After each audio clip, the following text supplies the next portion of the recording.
Assalamualaikum warahmatullahi wabarakatuh. Hello, my name is Anjarwati. My nickname is Anjar. I am from Faculty of Law student. I would like to tell to you about monopolizing witness. Journal viewed monopolizing witness.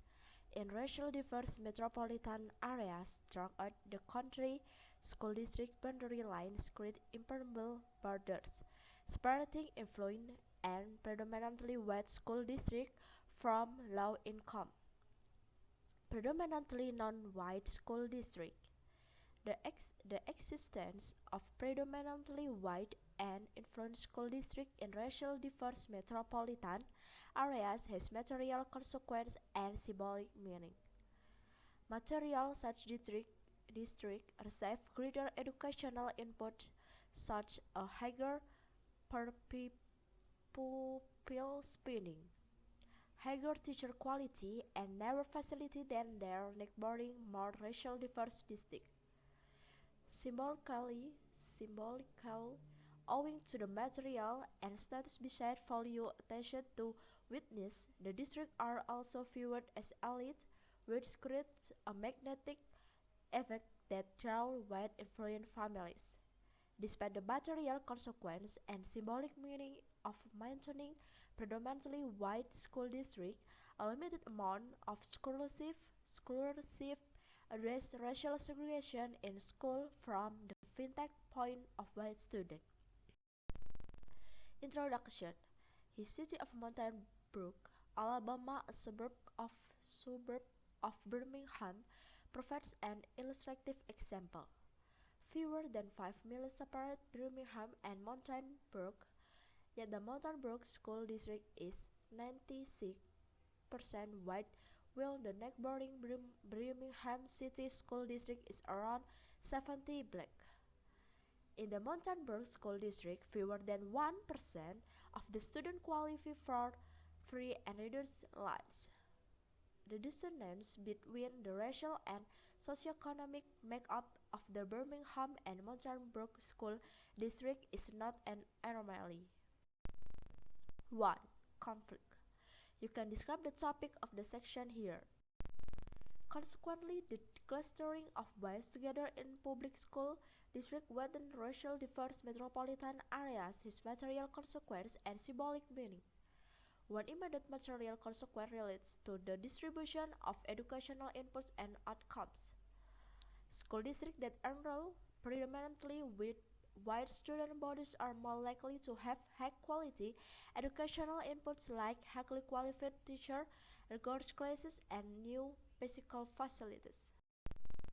Most notably, it embodies the democratic goals of public education and the overall health of the American democracy.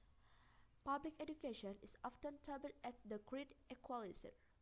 When white students cluster together in public school, it creates school-based economies of agglomeration.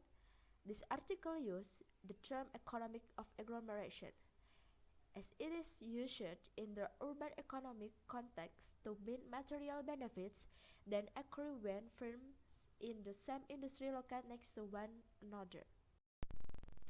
A significant consequence of failing to critically examine white student segregation is that it leads to white student segregation being started as a process that occurs passively and inadvertently rather than actively and intentionally.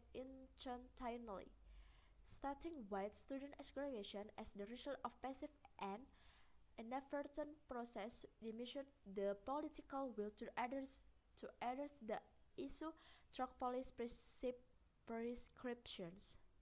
It also obscures the role of the state in facilitating white student segregation, thereby limiting the ability of courts to intervene as a matter of law.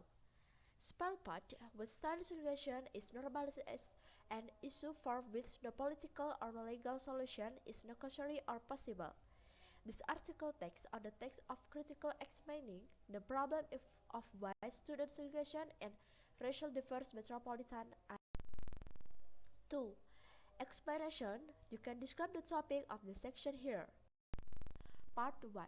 Part 1 introduces a sociological framework called social clusters to provide a theory for why white student segregation persists. This part analyzes the ways in which white student segregation is a product of social cluster. This article uses the term high-quality school to mean schools that have highly qualified teachers, rigorous curricular offerings, well-maintained physical facilities, and high level of student achievement. It concludes by demonstrating the ways in which equal protection doctrine falls short of addressing the monopolization harms caused by white student segregation. Part 2 Part 2 makes a normative argument for turning to perfect law framework, enters law and the essential facility doctrine for guidance. It suggests that essential facility doctrine offers a valuable framework through which one can both conceptualize and remedy the monopolization harms caused by white students congregating in predominantly white student school district. Part 3 Part 3 analyzes the problem of predominantly white school district in racial diverse metropolitan area monopolizing high-quality school. It illustrates how the essential facility framework would capture the monopolization harms worked by such district and why that the equal protection doctrine cannot. Part 4 concludes the article. Thank you. Wassalamualaikum warahmatullahi wabarakatuh.